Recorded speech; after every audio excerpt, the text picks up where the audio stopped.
Assalamualaikum warahmatullahi wabarakatuh. Perkenalkan, nama saya Ardiansyah. Saya dari kelas 1B Keperawatan. Baiklah, di sini saya akan menjelaskan sistem muskuloskeletal.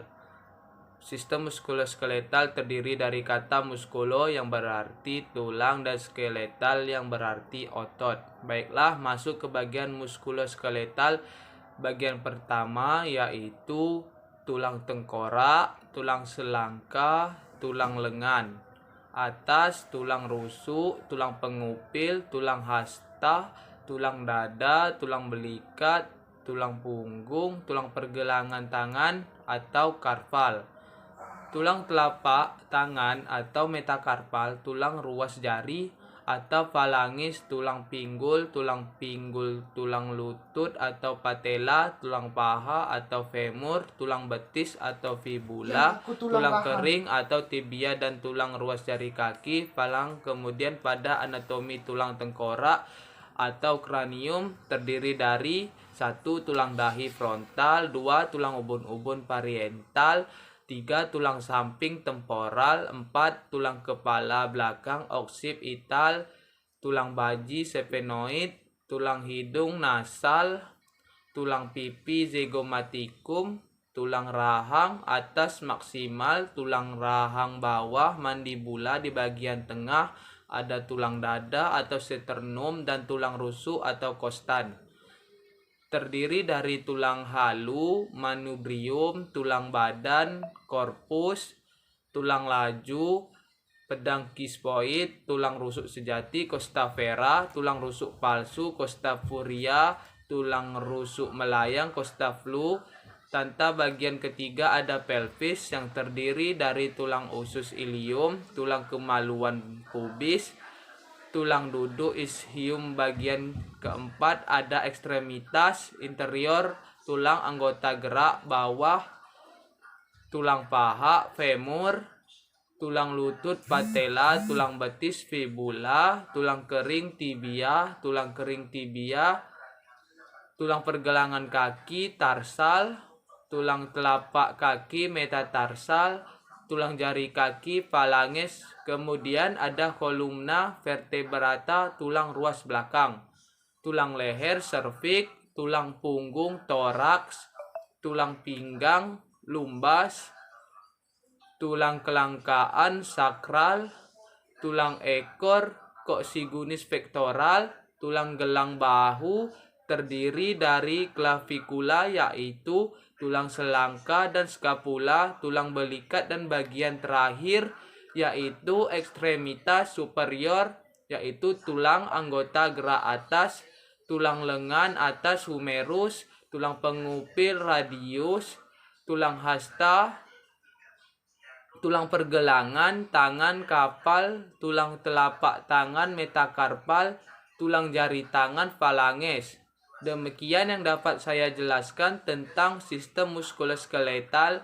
Saya ucapkan terima kasih dan assalamualaikum warahmatullahi wabarakatuh. Assalamualaikum warahmatullahi wabarakatuh. Perkenalkan, nama saya Ardiansyah. Saya dari kelas 1B Keperawatan, PO 7220 1211 746. Baiklah, di sini saya akan menjelaskan sistem muskulos atau otot. Sistem otot terdiri dari otot fascia, tendon.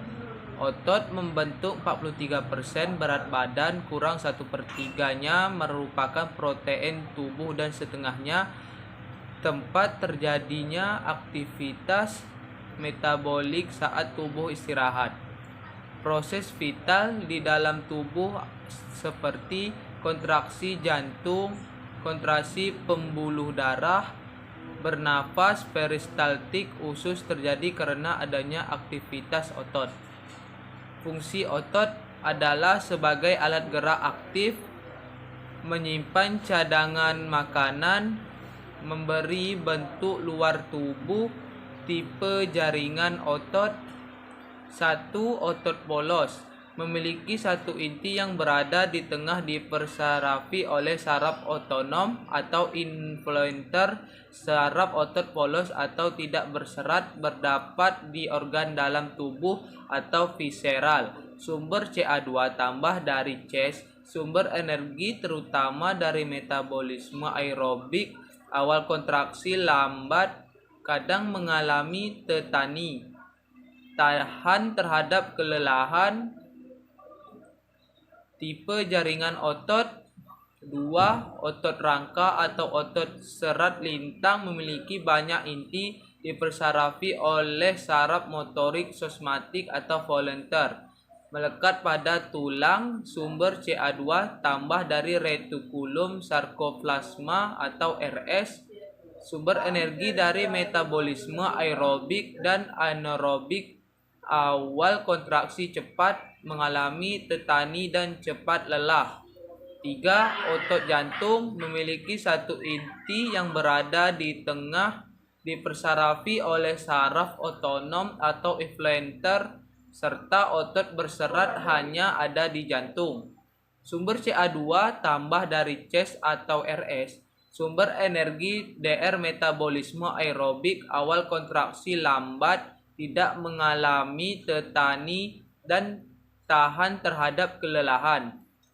Fungsi sistem otot rangka menghasilkan gerakan rangka, mempertahankan sikap dan posisi tubuh, menyokong jaringan lunak, menunjukkan pintu masuk dan keluar saluran sistem tubuh, mempertahankan suhu tubuh, kontraksi otot, energi menjadi panas. Mekanisme gerakan otot. Otot yang dapat menggerakkan rangka adalah otot yang melekat pada rangka. Garis-garis gelap dan terang pada otot rangka adalah miofibril yang merupakan sumber kekuatan otot dalam melakukan gerakan kontraksi karena massa utamanya adalah tersebut. Setiap miofibril tersusun atas satuan-satuan kontraktual yang disebut sarkomer. Garis gelap disebut zona Z, sedangkan garis terang disebut zona H. Zona Z merupakan bagian tumpang tindih dua molekul protein filamen otot, yaitu aktin dan miosin. Protein otot yang tersusun atas aktin dan miosin disebut aktomiosin. Protein kompleks inilah yang merupakan komponen terbesar dari bahan penyusun otot. Pada saat serabut otot berkontraksi, terjadilah perubahan panjang zona Z dan zona H. Jika otot berkontraksi maksimum, ukuran otot dapat 20% lebih pendek dari ukuran saat berelaksasi. Mekanisme kontraksi otot, rangsangan asetilkon T erutai menjadi asetil dan kolin, miongeng merangsang aktin dan miosin bergeser. Otot akan berkontraksi atau memendek. Sistem saraf memberikan potensial aksi sebagai sinyal ke dalam sel-sel otot. Asetikon merespon sinyal dengan menimbulkan reaksi kimia. Reaksi ini menghasilkan kalsium dalam otot dan mengaktifkan kerja senyawa aktin dan miosin. Kinerja ini kemudian menimbulkan pemendekan atau penegangan pada otot. Baiklah, mungkin sampai di situ penjelasan sistem muskuloskeletal otot. Saya akhiri. Assalamualaikum warahmatullahi wabarakatuh. Assalamualaikum warahmatullahi wabarakatuh. Perkenalkan, nama saya Ardiansyah. Saya dari kelas 1B keperawatan. PO 7220 1211 746. Baiklah, di sini saya akan menjelaskan sistem pencernaan. Sistem pencernaan, organ-organ saluran pencernaan meliputi mulut, esofagus atau kerongkongan, lambung, usus halus, usus besar, rektum, dan anus. Sementara itu, organ-organ pencernaan pelengkap adalah mulut, kantung empedu, kelenjar air liur, hati dan pankreas. Proses pencernaan dimulai di dalam mulut. Di dalamnya terdapat organ-organ pelengkap, yaitu lidah, gigi, dan kelenjar. Lidah bagian luar, lidah terdiri dari papila, yaitu tonjolan-tonjolan yang berfungsi mencengkram makanan dan mengenali rasa. Sementara itu, kelenjar ludah yang terletak di bawah lidah dan dekat rahang bawah menghasilkan air liur ke dalam mulut. Esofagus atau kerongkongan adalah saluran yang menghubungkan mulut dengan lambung. Pada ujung kerongkongan terdapat sfinkter atau otot-otot berbentuk cincin. Lambung adalah organ berbentuk huruf J yang berukuran sekitar 2 kepalan tangan. Lambung memiliki 3 fungsi utama dalam sistem pencernaan manusia. Fungsinya yaitu menyimpan makanan dan cairan yang tertelan, mencampur makanan dan cairan pencernaan yang diproduksinya, serta perlahan-lahan menggosokkan isinya ke dalam usus kecil. Usus halus adalah saluran kecil selebar 2, cm dengan panjang sekitar 10 meter. Dinding bagian dalam usus halus penuh dengan tonjolan dan lipatan. Fungsi lipatan usus halus adalah memaksimalkan pencernaan makanan dan penyerapan zat gizi. Usus besar membentuk huruf U terbalik di sekitar usus halus yang berlipat.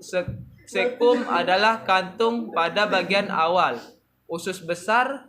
Area ini menyalurkan hasil pencernaan makanan yang telah diserap dari usus halus menuju usus besar. Kolon adalah tempat cairan dan garam diserap dan memanjang dari sekum ke rektum. Sisa isi usus besar yang telah menjadi feses kemudian disalurkan ke arah rektum. Rektum adalah bagian akhir dari usus besar yang berfungsi sebagai tempat penampungan fases sementara sebelum dikeluarkan dari tubuh. Baiklah, mungkin sampai segitu penjelasan sistem pencernaan. Saya akhiri. Assalamualaikum warahmatullahi wabarakatuh. Assalamualaikum warahmatullahi wabarakatuh. Perkenalkan, nama saya Adyansyah. Saya dari kelas 1B keperawatan PO 7220 1211 746. Baiklah, di sini saya akan menjelaskan sistem imun. Sistem imun adalah sistem daya tahan tubuh terhadap serangan substansi asing yang terpapar ke tubuh kita. Substansi asing tersebut bisa berasal dari luar maupun dalam tubuh sendiri. Contoh substansi asing yang berasal dari luar tubuh atau eksogen, misalnya bakteri, virus, parasit, jamur, debu, dan serbuk sari. Sedangkan substansi asing dari dalam tubuh dapat berupa sel-sel mati atau sel-sel yang berubah bentuk dan fungsinya. Substansi asing tersebut disebut imunogen atau antigen 2. Apabila imunogen terpapar ke tubuh kita, maka tubuh kita akan meresponnya dengan membentuk respon imun dari sistem imun. Sistem imun secara harfiah merupakan sistem pertahanan diri yang menguntungkan, tetapi dalam kondisi tertentu dapat menimbulkan keadaan merugikan. Respon imun terbagi menjadi 2 fase, yaitu fase respon imun alami atau innate immunity dan fase respon imun adaptif atau adaptive immunity.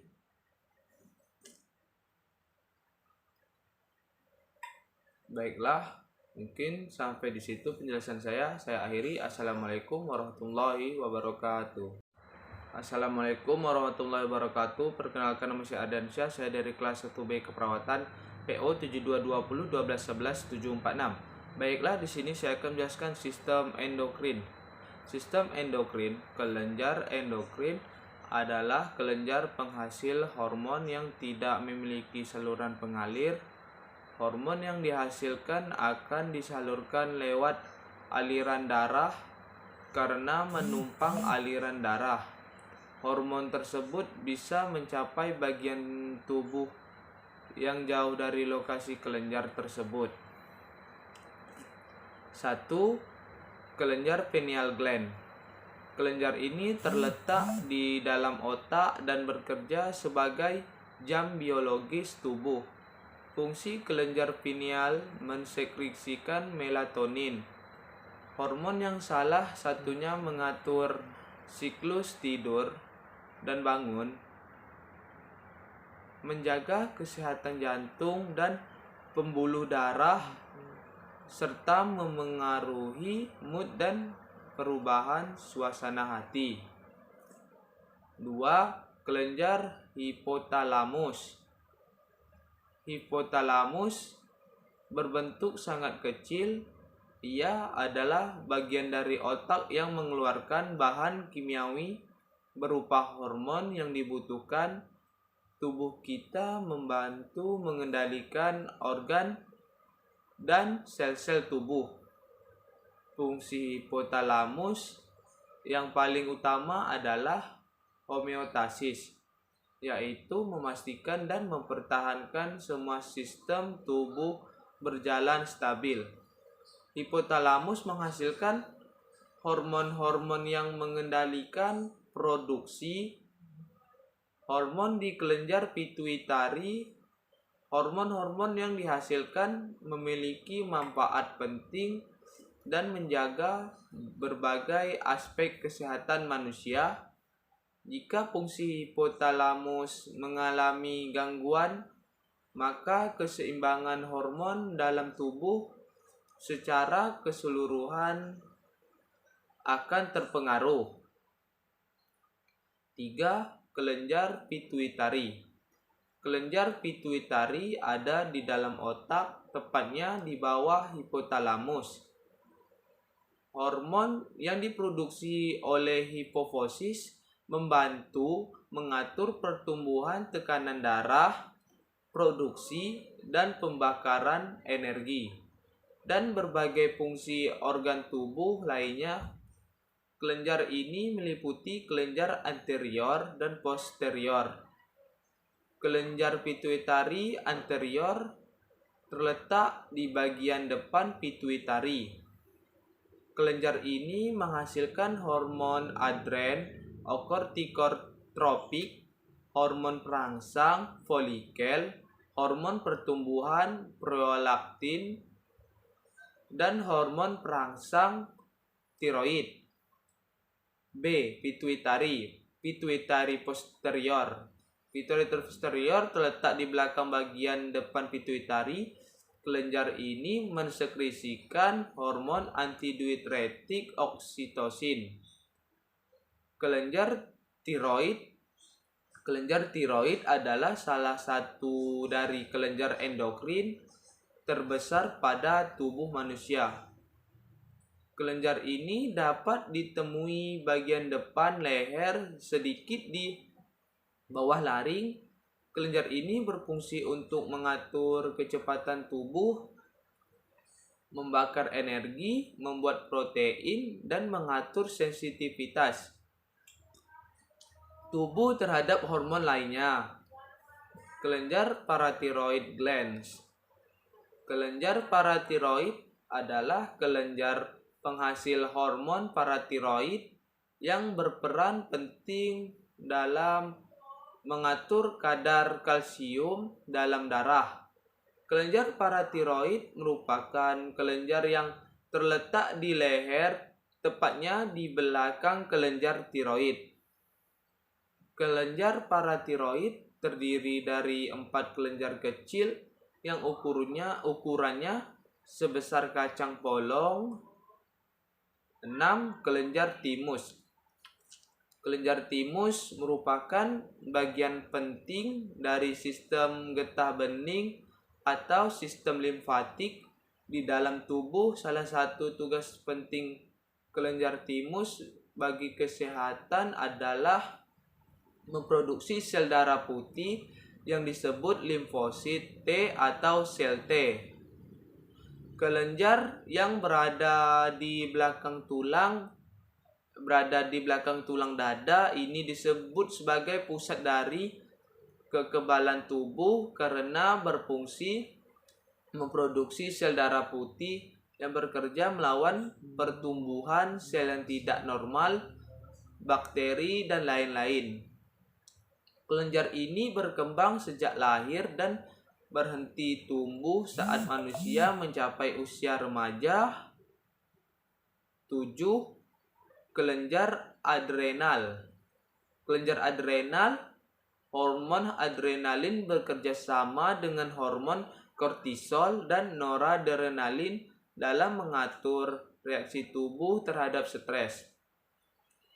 Hormon ini membuat detak jantung kita lebih cepat, aliran darah menjadi meningkat, dan merangsang tubuh untuk melepaskan gula menjadi energi.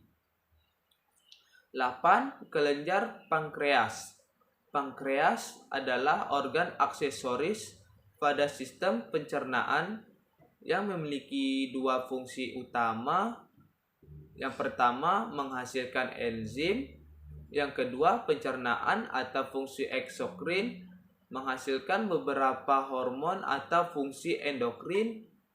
Pankreas terletak pada kuadran kiri atas abdomen atau perut, dan bagian kaput atau kepalanya menempel pada organ duodenum. 9. Kelenjar ovarium atau female.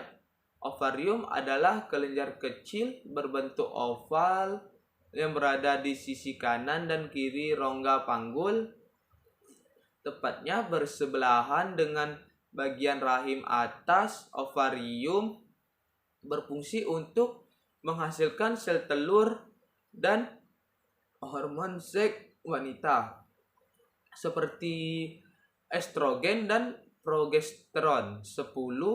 Kelenjar testis atau male. Testis adalah organ yang sangat penting pada sistem reproduksi pria. Fungsi testis adalah untuk memproduksi sperma dan hormon testosteron. Selain itu, testis juga berfungsi untuk memproduksi dan menyimpan serta mengantarkan sperma untuk membuahi sel telur. Baiklah, sampai di situ penjelasan saya. Saya akhiri. Assalamualaikum warahmatullahi wabarakatuh. Assalamualaikum warahmatullahi wabarakatuh. Perkenalkan, nama saya Ardiansyah. Saya dari kelas 1B keperawatan, PO 722012114746. Baiklah, di sini saya akan menjelaskan sistem darah. Sistem peredaran darah besar sunting. Sistem peredaran darah besar adalah sistem peredaran darah yang mengangkut darah yang kaya akan oksigen dari jantung menuju ke seluruh tubuh, kemudian kembali lagi ke jantung.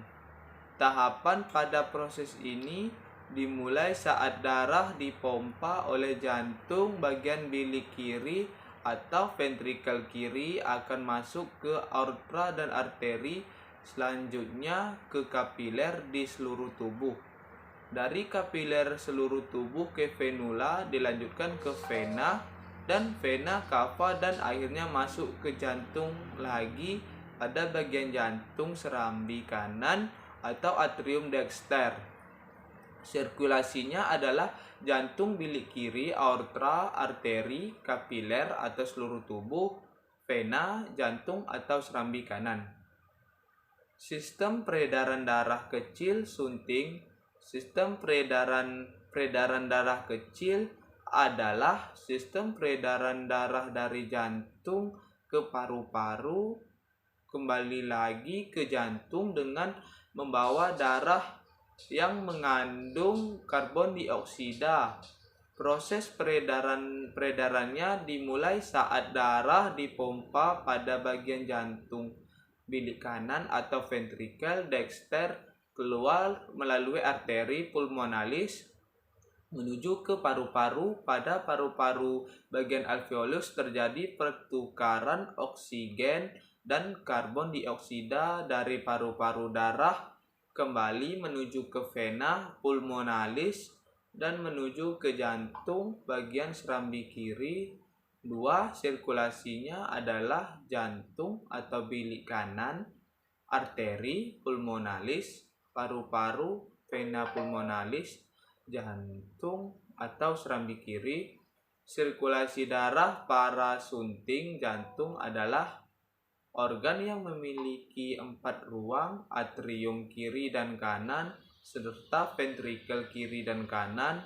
Darah yang ada di ventrikel kiri yang mengandung oksigen dari paru-paru akan dipompa ke seluruh tubuh dan kembali ke atrium kanan, lalu ke ventrikel kanan. Darah dari ventrikel kanan atau yang mengandung karbon dioksida hasil metabolisme akan dibawa ke paru-paru melalui arteri pulmonalis agar bisa terjadi pertukaran karbon dioksida dengan oksigen dari paru-paru. Darah yang sudah mengandung oksigen akan dibawa ke atrium kiri melalui vena pulmonalis. Sirkulasi yang melibatkan ventrikel kanan, arteri pulmonalis, paru-paru, atrium kiri disebut sirkulasi paru-paru. Sistem peredaran darah atau sistem kardiovaskular atau yang bisa disebut sistem sirkulasi adalah suatu sistem organ yang berfungsi memindahkan zat dan nutrisi ke dan dari sel. Sistem ini juga membantu stabilisasi suhu dan pH tubuh, bagian dari homeostasis. Sistem peredaran darah manusia, pembuluh nadi atau arteri berwarna merah dan pembuluh balik vena berwarna biru. Ada 2 jenis sistem peredaran darah, sistem peredaran darah terbuka dan sistem peredaran darah tertutup. Sistem peredaran darah yang merupakan juga bagian dari kinerja jantung dan jaringan pembuluh darah atau sistem kardiovaskuler dibentuk. Sistem ini menjadi kelangsungan hidup. Organisme didukung oleh metabolisme setiap sel dalam tubuh dan mempertahankan sifat kimia dan fisiologis cairan tubuh. Pertama, darah mengangkut oksigen dari paru-paru ke sel dan karbon dioksida dalam arah yang berlawanan atau lihat respirasi. Kedua, yang diangkut adalah nutrisi yang berasal dari pencernaan seperti lemak, gula, dan protein dari saluran pencernaan dalam jaringan masing-masing untuk mengonsumsi sesuai dengan kebutuhan mereka, diproses atau disimpan. Metabolit yang dihasilkan atau produk ilmiah atau seperti urea atau asam urat yang kemudian diangkut ke jaringan lain atau organ-organ ekskresi atau ginjal dan usus besar. Juga mendistribusikan darah seperti hormon, sel-sel kekebalan tubuh, dan bagian-bagian dari sistem pembekuan dalam tubuh. Organ yang berperan dalam sistem peredaran darah sunting, jantung merupakan organ vital. Sistem peredaran darah fungsi jantung dalam proses sirkulasi adalah untuk memompa darah ke seluruh tubuh.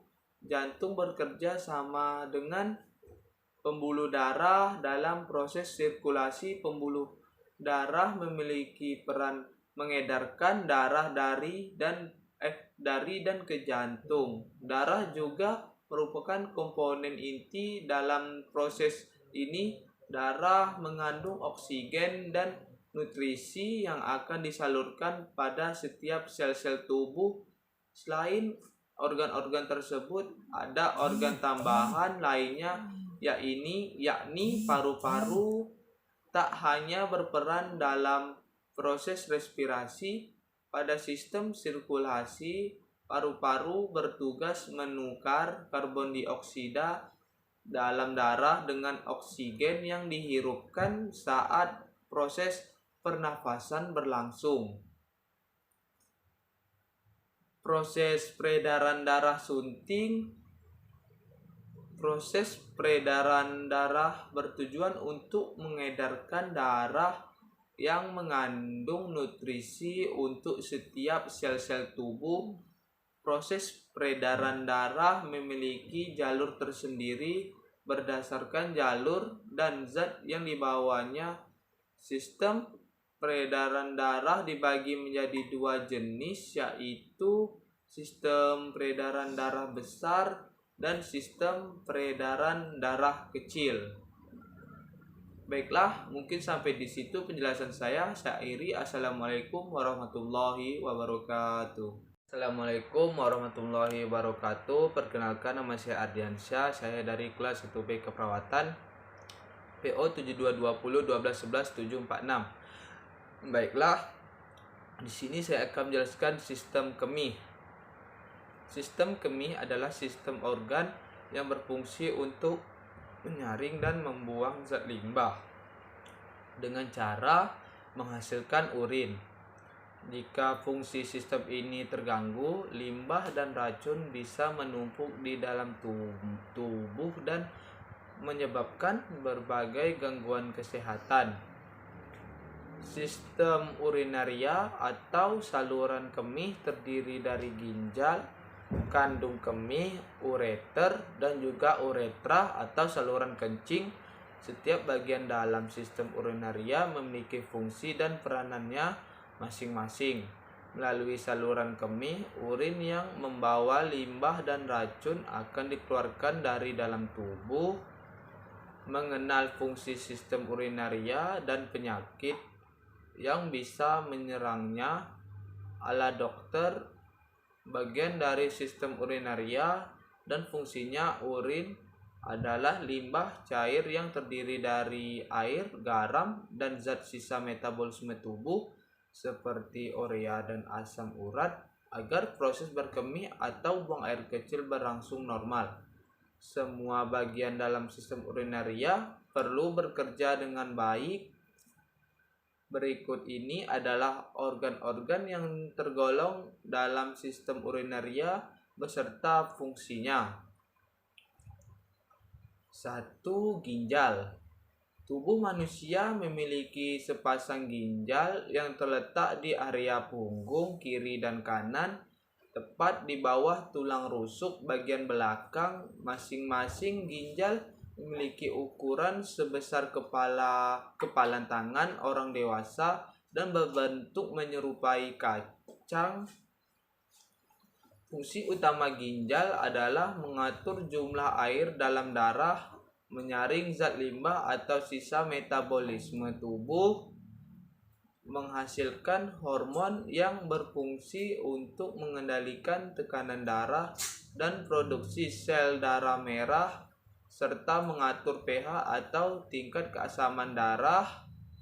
2. Ureter. Ureter adalah bagian dari sistem urinaria yang terbentuk menyerupai saluran pipa atau tabung.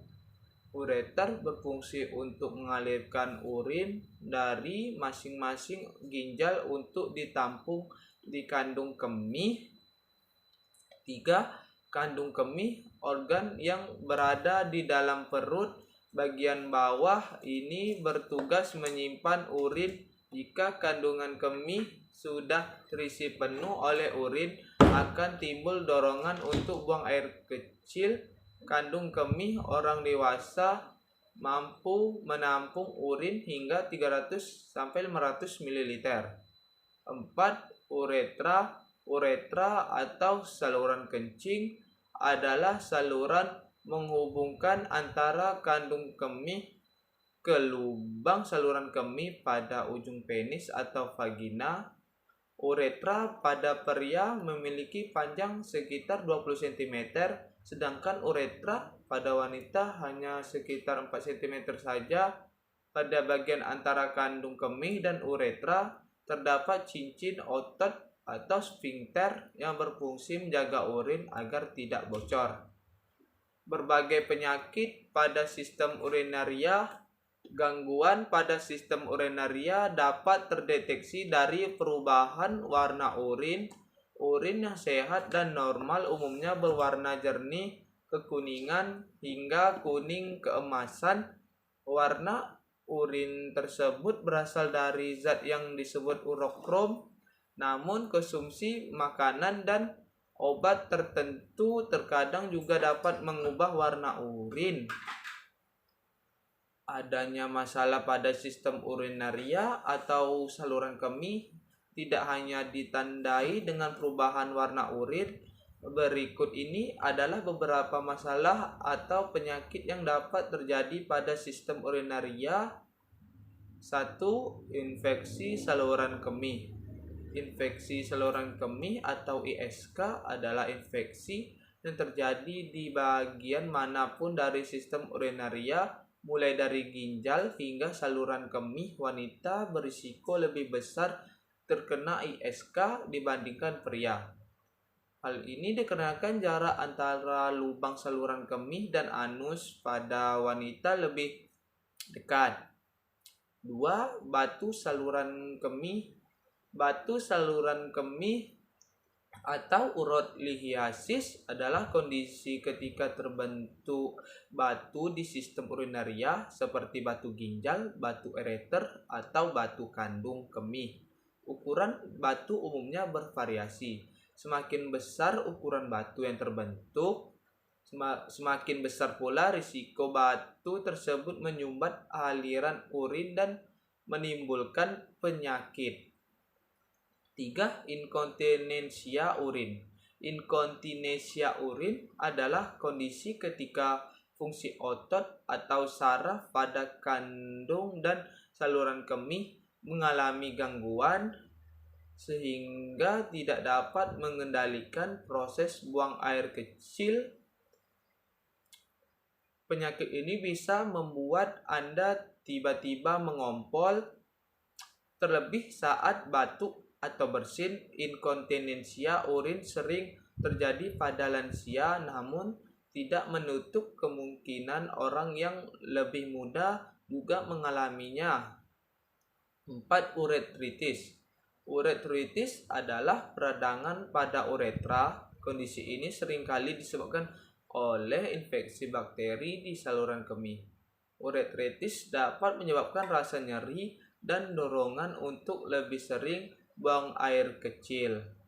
5. Sindrom. Sindrom nefrotik adalah kelainan ginjal yang menyebabkan kadar protein di dalam urin meningkat.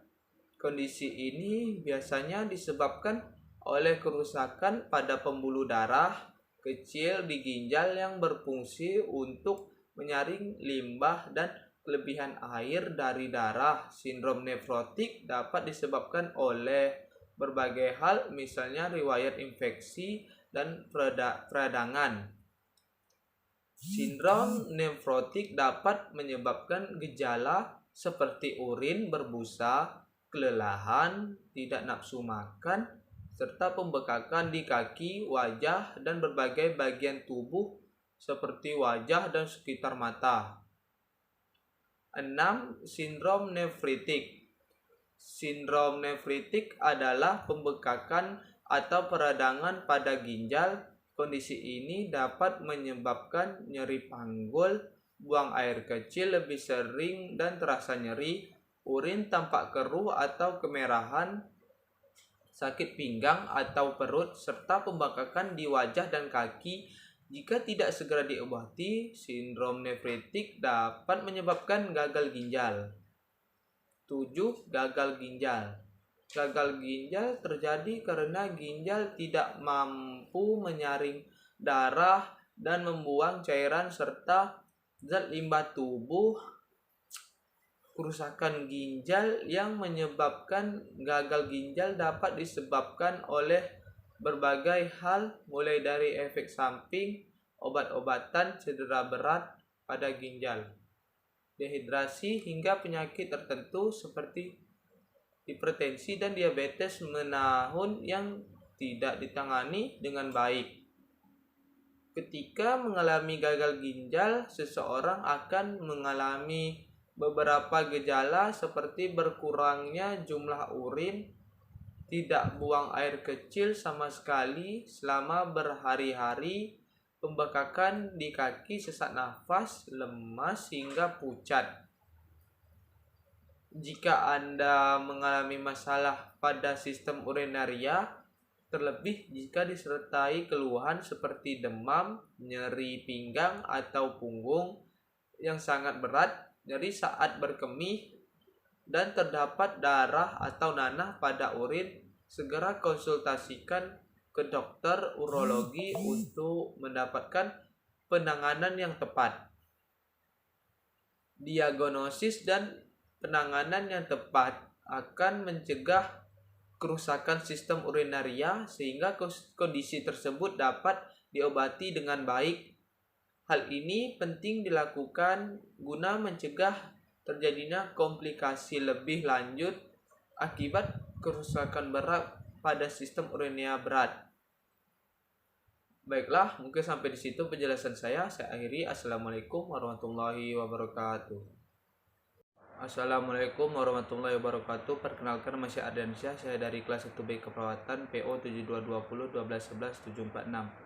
Baiklah, di sini saya akan menjelaskan sistem kulit. Sistem kulit.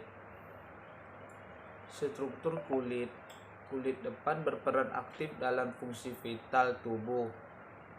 Membran mukosa pada ostim eksterna, sistem digestivus, respirativus, orogenitis, anatomi kulit, epidermis, lapisan paling luar dari kulit yang berbentuk dari sel epita squamosa yang sangat tipis dan tidak ada pembuluh darah avaskuler, menerima nutrein langsung dari dermis, terdiri dari 5 lapisan. Yang pertama stratum corneum, yang kedua lucidum, yang ketiga granulosum, yang keempat spinosum, yang kelima basal epidermis, terdiri dari 5 lapisan. Yang pertama stratum corneum, terdiri sel-sel gepeng yang mati, tidak berinti dan protoplasma telah berubah menjadi keratin.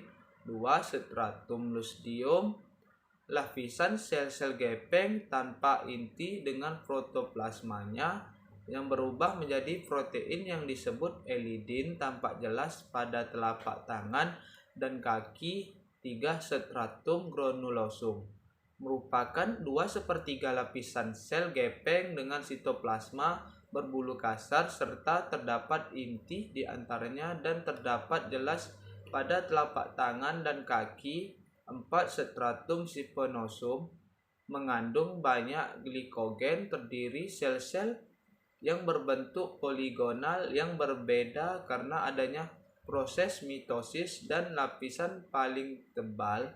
5. Stratum basal, terdiri dari sel-sel yang berbentuk kubus kolumnar yang tersusun vertikal pada pembatas dermoepidermis seperti pagar atau palisade, dan merupakan lapisan epidermis yang paling bawah. Sel basal ini mengandungkan mitosis berfungsi reproduksi.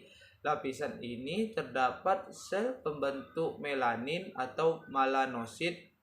Clear cell merupakan sel berwarna muda berinti gelap, mengandung butir warna pigmen melanisom. Dermis, lapisan ini tepatnya di bawah epidermis yang jauh lebih tebal daripada epidermis dan terdiri dari lapisan elastis dan fibrosa padat secara garis besar, elemen seluler dan folikel. Rambut dibagi dua, yaitu pars papilar, bagian yang menonjol ke epidermis yang berisi ujung serabut syarat, dan pembuluh darah. 2. Par reticuli, bagian di bawahnya menonjol ke arah subkutan, terdiri dari serabut-serabut penunjang, misalnya serabut kolagen, elastis, dan retikum. Dasar lapisan ini terdiri atas cairan kental, asam hyaluronat, dan kondroitin sunat yang terdapat pula di fibrolas. Serabut kolagen dibentuk fibrolas, membentuk ikatan yang mengandung hidroksiprolin dan hidroksilin. Kolagen mudah bersifat lentur. Serabut elastin biasanya bergelombang, berbentuk amor, mudah mengembang dan lebih elastis. Subkutis atau hipodermia, kelanjutan dari dermis dan terdiri dari jaringan ikat longgar berisi sel-sel lemak di dalamnya. Lapisan sel-sel lemak disebut penukulus adipose, berfungsi cadang makanan. Bagian lain yang terdapat pada lapisan subkutis adalah ujung-ujung syarat tepi, pembuluh darah, getah bening, fungsi jaringan kulit. Epidermis, 1. Membentuk sel-sel kulit baru. 2. Memberi warna pada kulit. 3. Melindungi lapisan kulit di bawahnya. Dermis atau lapisan paling tebal. 1. Merasakan sakit dan sentuhan. 2. Memproduksi keringat dan minyak keringat untuk menurunkan suhu tubuh. Minyak agar kulit tetap terasa lembab dan lembut. 3. Mengalirkan darah yang menutrisi kulit. Dermis, pembuluh darah akan melebar, melepaskan panas saat kedinginan. Pembuluh darah akan mengerut untuk menyimpan panas. 4. Melawan infeksi. Hipodermis, vaskularisasi di kulit diatur oleh 2 plexus, yaitu 1 plexus yang terletak di bagian atas dermis, 2 plexus yang terletak di subkutis. Adenesa kulit, 1 kelenjar kulit, kelenjar sudorifera atau kelenjar keringat, membantu mengatur suhu tubuh dan terdiri dari garam dan air yang sebagian besar tidak berbau. Kecil-kecil terletak dangkal pada dermis dengan sekret encer tersebar hampir di seluruh tubuh, terbanyak di telapak tangan, dari kaki dan dahi. Apokrikean, kelenjar yang menyebabkan bau. Kelenjar lebih besar, terletak lebih dalam dan sekretnya lebih kental. Dipengaruhi oleh saraf hidrogekik, terdapat di aksila, areola, mammae, pubis, labia minora, dan saluran telinga. Luar fungsi apokrin pada manusia belum jelas. Pada waktu lahir, kecil, dan pada pubertas mulai besar dan mengeluarkan sekret keringat yang mengandung air elektrolit, asam laktat, dan glukosa sekitar pH sampai 468. B. Kelenjar palit, glandula sebase, terletak di seluruh permukaan kulit kecuali di telapak kaki dan tangan. Kelenjar palit disebut juga kelenjar holokrin karena tidak berlumen, dan sekret kelenjar ini berasal dari dekompensasi sel-sel kelenjar. Terdapat di samping akar rambut, berfungsi aktif pada masa pubertas. 2. Rambut terdiri dari yang berenam dalam kulit bagian yang berada di luar. Tipe rambut lanugo atau halus, tidak mengandung pigmen, dan terdapat pada bayi. Terminal rambut yang lebih kasar dan pigmen. Mempunyai medula dan terdapat pada orang dewasa. Velus, rambut, dahi, dan badan. Selain rambut di kepala, ada juga yang disebut bulu, rambut pubis, rambut ketiak, rambut jenggot. Pertumbuhan rambut dipengaruhi oleh hormon androgen.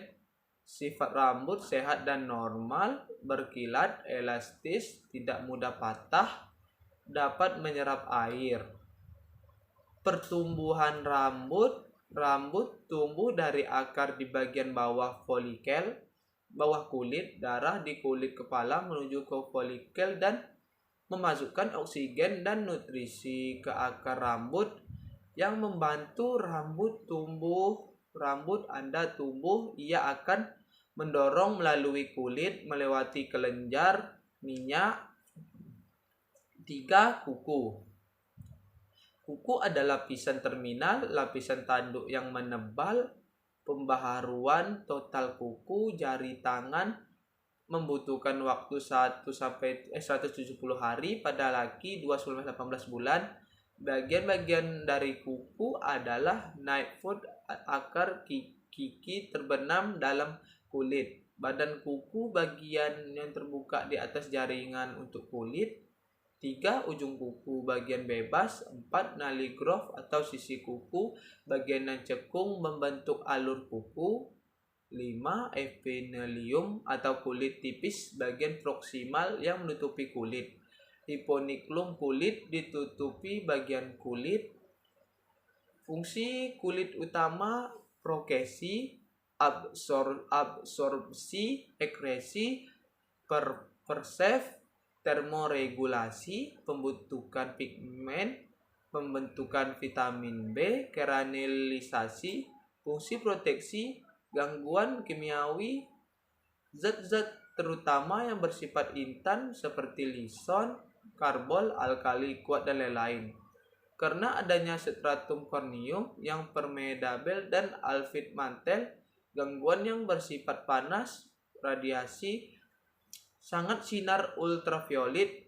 Karena adanya pigmen melanin dalam stratum granulusum dan stratum basal, gangguan injeksi luar, kuman atau bakteri maupun jamur. Kuman, adanya stratum corneum sebagai mechanical barrier dan pH kulit. Fungsi absorpsi atau penyerap, benda-benda yang larut dalam cairan yang mudah menguap dan garam-garam yang mudah larut dalam lemak diserap kulit. Stratum corneum mampu menyerap air dan mencegah kehilangan air dan elektrolit yang berlebihan dari bagian internal tubuh. C. Fungsi ekreksi, mengeluarkan zat-zat yang tidak berguna atau sisa metabolisme dalam tubuh berupa NaCl, urea, asam lirat, dan amonia. Respiratorik, akibat permeabilitas kulit terhadap O2, CO2, dan uap air. D. Fungsi persepsi, jika ingin mengetahui tekstur dari suatu permukaan seperti halus atau kasar benda, maka dapat lakukan dengan merabanya. Inilah fungsi kulit sebagai indera peraba. Kulit mempunyai kepekaan terhadap rangsang seperti panas, dingin, tekanan sentuhan, dan rasa sakit. Karena di bagian tersebut banyak terdapat saraf-saraf sensori yang bekerja secara spesifik. Misalnya, rangsang sentuhan diterima oleh korupsi Meissner, rangsangan tekanan diterima oleh reseptor corpuscular Pacini, dan rangsangan dingin diterima. Baiklah, mungkin sampai di situ penjelasan saya. Saya akhiri. Assalamualaikum warahmatullahi wabarakatuh. Assalamualaikum warahmatullahi wabarakatuh. Perkenalkan, nama saya Ardiansyah. Saya dari kelas 1B keperawatan. PO 722012114746. Baiklah, di sini saya akan menjelaskan sistem pernafasan. Sistem pernapasan. Pernapasan dimulai dari mulut dan hidung. Alveoli, saluran pernapasan mulai dari hidung. Bronkiolus, dilapisi oleh membran mukosa berselia terdiri dari hidung, bronkus, alveolus, trakea, bronkiolus, paring, laring. Bagian-bagian rongga hidung. Hidung meliputi bagian eksterna yang menonjol dari wajah, tertutup oleh kulit dan disupport oleh sepasang tulang. Hidung interna berupa rongga hidung sebagai alat penyalur udara, alat pengukur udara, dipisahkan disatukan menjadi rongga hidung kanan dan kiri oleh pembagi vertikal yang sempit. Disebut septum. Rongga hidung mulai dari vestibulum, yakni pada bagian anterior ke bagian posterior, berbatasan dengan nasofaring. Rongga hidung terbagi menjadi dua, yaitu secara longitudinal oleh septum hidung, secara transversal oleh konka superior, medialis, dan inferior. Masing-masing rongga hidung dibagi menjadi 3 saluran oleh penonjolan turbinasi atau konka dari dinding lateral. Rongga hidung dilapisi dengan membran mukosa yang sangat banyak mengandung vaskuler yang disebut mukosa hidung. Lendir disekresi secara terus-menerus oleh sel-sel goblet yang melapisi permukaan mukasi hidung dan bergerak ke belakang ke nasofaring oleh gerakan sili. Rongga hidung terdiri dari atas vestibulum dilapisi oleh sel submukosa sebagai proteksi, rambut berfungsi sebagai penapis udara, struktur konka berfungsi sebagai proteksi terhadap udara luar karena strukturnya yang berlapis. Sel silia berperan untuk melemparkan benda asing keluar dalam rangka untuk membersihkan jalan nafas. Rongga hidung mengandung 3 jenis sel. Yang pertama, reseptor olfaktorius menyaring. 2 sel penunjang. Terdapat kelenjar Bowman mengeluarkan mukus atau menghangatkan. Sel basal sebagai prekursor sel reseptor yang baru yang diganti setiap 2 bulan sekali, melembabkan. Penyaringan atau filtrasi dilakukan oleh membran mukosa pada rongga hidung yang sangat kaya akan pembuluh darah, dan glandula serosa mensekresikan mukus cair untuk membersihkan udara sebelum masuk ke phreninex. Penghangatan dilakukan oleh jaringan pembuluh darah yang sangat kaya pada epitel nasal dan menutupi area yang sangat luas dari rongga hidung. Pelembapan dilakukan oleh konka, yaitu area penonjolan tulang yang dilapisi oleh mukosa. Rongga hidung mempunyai fungsi yaitu penerimaan sensasi bau bagian medial rongga hidung, epitelium olfaktori sebagai ruang resonansi pembentukan suara fonatik. Faring terdiri atas nasofaring, ada saluran penghubung antara nasofaring dengan telinga bagian tengah, yaitu tuba eustachius dan tuba auditory. Ada adenoid yang terletak bagian posterior nasofaring, merupakan bagian dari jaringan limpatik pada permukaan posterior lidah. Orofaring merupakan bagian tengah faring antara palatum lunak dan tulang hyoid refleks. Menelan berawal dari orofaring menimbulkan 2 perubahan. Makanan terdorong masuk ke saluran pencernaan esofagus dan secara simultan katup menutup laring untuk mencegah makan masuk ke dalam saluran pernapasan.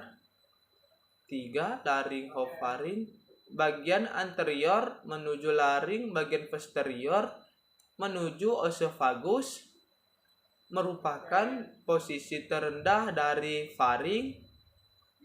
Pada bagian bawahnya sistem respirasi menjadi terpindah dari sistem digestil makanan masuk ke bagian belakang oesophagus dan udara masuk ke arah depan atau masuk laring. Laring tersusun dari 9 kartilago, 6 kartilago kecil, 3 kartilago besar.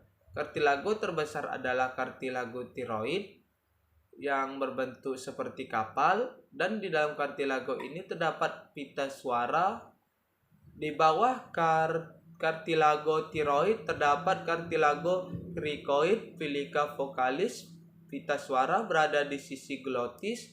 Fungsi utama laring untuk memungkinkan terjadinya vokalisasi, melindungi jalan nafas, bawah obstruksi benda asing, dan memudahkan batuk, traksi dan bronkus. Trakea panjang 10-13 cm menghubungkan laring sampai bronkus primarius. TTD 16-20 lempeng.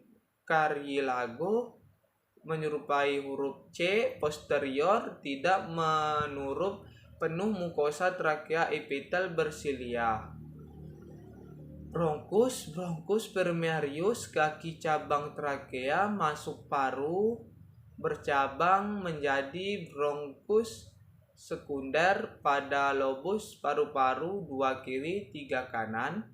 Cabang pohon bronkus makin kecil. Bronchiolus di ujung. Bronchiolus terkumpul alveoli. Dinding bronchiolus mengandung otot polos dan dipersyarafi oleh sistem saraf otonom. Mekanisme pernafasan. 1. Pernafasan dada. Fase inspirasi. Pernafasan dada, otot antara tulang rusuk berkontraksi. Tulang rusuk terangkat posisi datar. Paru-paru mengembang. Tekanan udara akan paru-paru menjadi lebih kecil dibandingkan tekanan udara luar. Udara luar masuk ke paru-paru. Fase ekspirasi. Otot tulang rusuk relaksasi. Tulang rusuk menurun. Paru-paru menyusul. Tekanan udara dalam paru-paru lebih besar daripada tekanan udara luar. Udara keluar dari paru-paru. Pernapasan perut. Fase inspirasi. Mekanisme pernafasan perut. Sekat rongga dada atau diafragma berkontraksi. Posisu dari melengkung menjadi mendatar. Paru-paru pengembang. Tekanan udara dalam paru-paru lebih kecil dibanding tekanan udara luar. Fase ekspirasi. Otot diafragma relaksasi. Posisi dari mendatar kembali mengelengkung. Paru-paru mengempis. Tekanan udara di paru-paru lebih besar dibandingkan tekanan udara luar. Udara keluar dari paru-paru.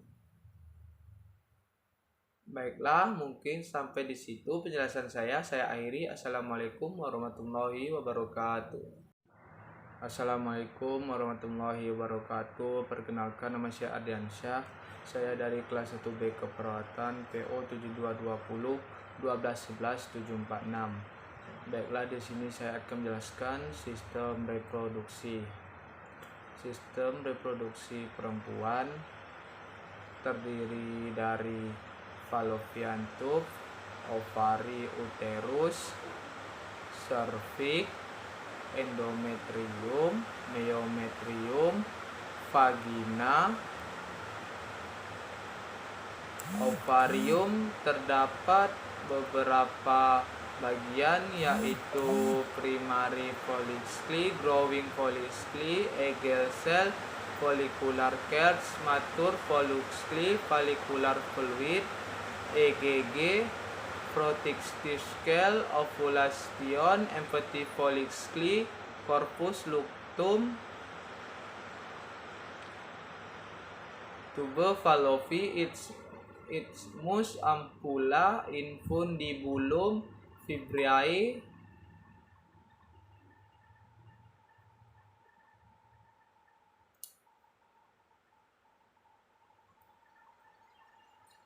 sistem reproduksi pria terdiri dari alat reproduksi luar dan dalam. Pada alat reproduksi luar terdapat penis dan skrotum. Pada reproduksi pria ada vasikula, seminalis, kelenjar prostat, kelenjar Cowper, epidermis, testis, skrotum, vas deferens, uretra, penis, skrotum, bagian penis, poreskis, corona, corpus, spongium, uretra, glans, corpora, cavernosa, clitoral hood, skrotum, chorda spermatica, epidermis, appendix testis, tunica vaginalis, vas deferens, gubernaculum, testis,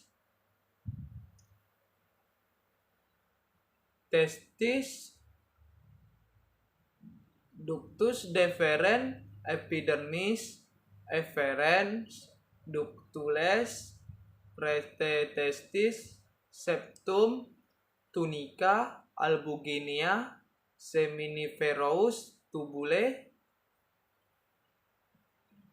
Baiklah, mungkin sampai di situ penjelasan saya. Saya akhiri. Assalamualaikum warahmatullahi wabarakatuh.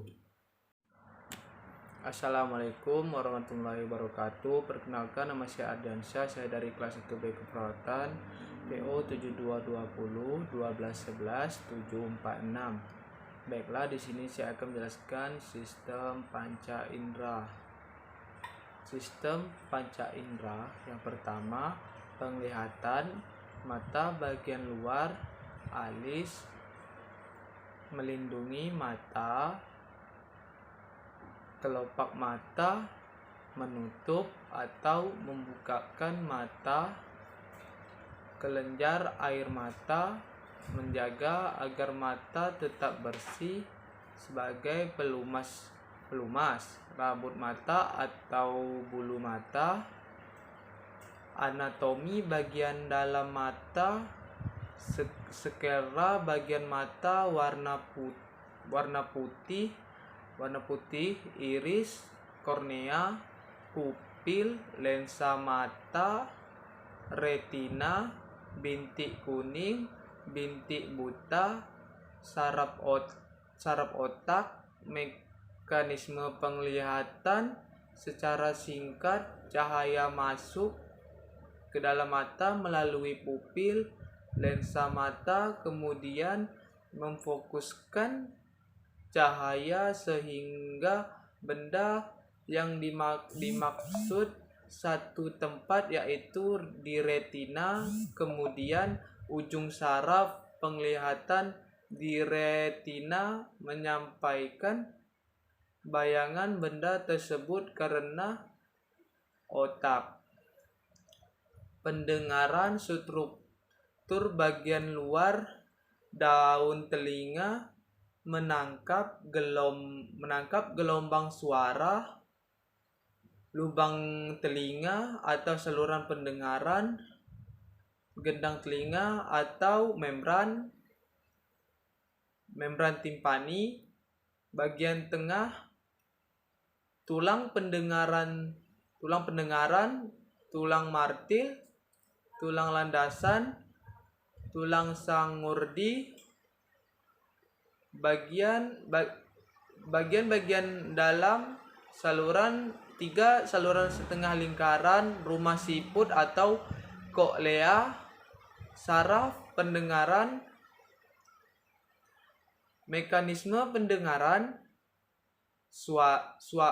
suara ditangkap daun telinga dan diarahkan melalui saluran telinga. Getaran ditangkap gendang telinga dan diteruskan ke telinga tengah.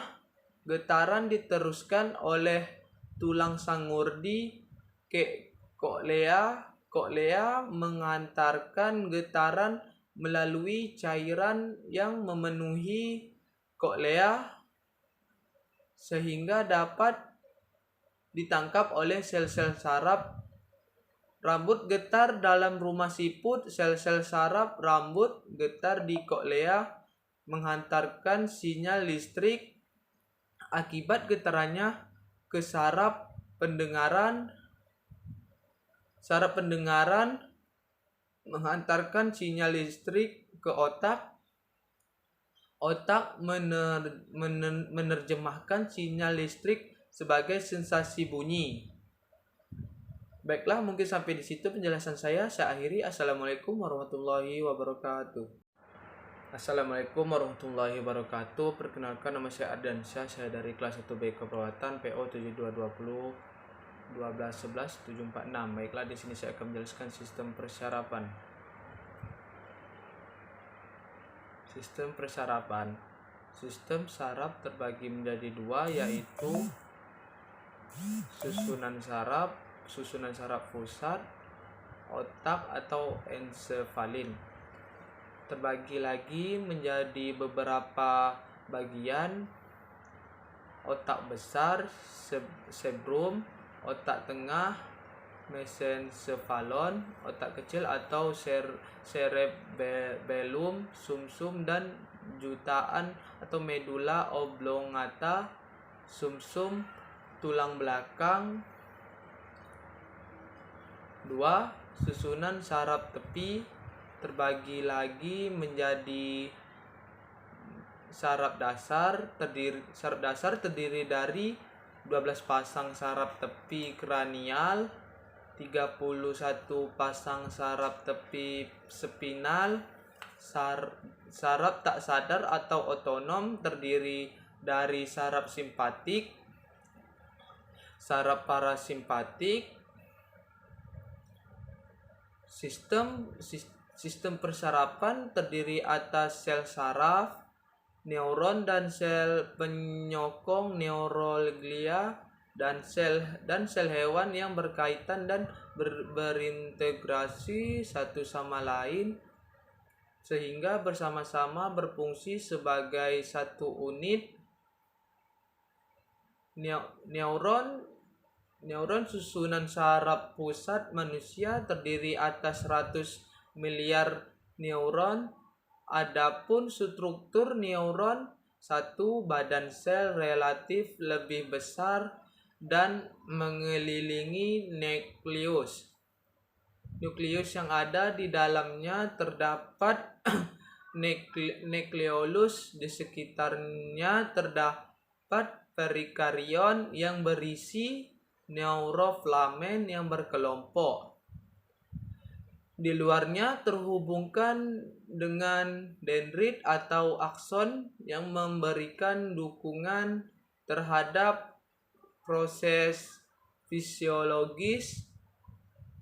2. Dendri, tonjolan yang menghantarkan informasi menuju badan bagian yang menjulur keluar dari badan sel yang menjalar ke segala arah, khususnya di korteks cerebri dan cerebrium. Cerebrium mempunyai tonjolan-tonjolan kecil bulat. 3. Akson, tonjolan tunggal panjang yang menghantarkan informasi keluar dari badan sel. Dendrit dan akson sel kolektif sering disebut serabut saraf atau tonjolan saraf. Kemampuan untuk menerima, menyampaikan, dan meneruskan pesan-pesan neuron disebabkan sifat khusus membran. Sel neuron yang mudah dirangsang yang dapat menghantarkan pesan elektrokimia.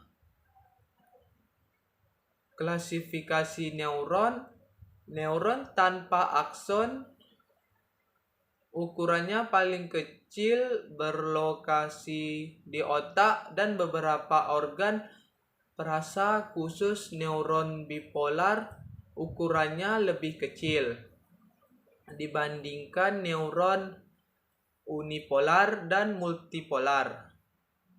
Neuron ini menyiarkan ulang informasi tentang penglihatan, penciuman, dan pendengaran dari sel-sel yang tidak peka terhadap rangsangan-rangsangan neuron lainnya.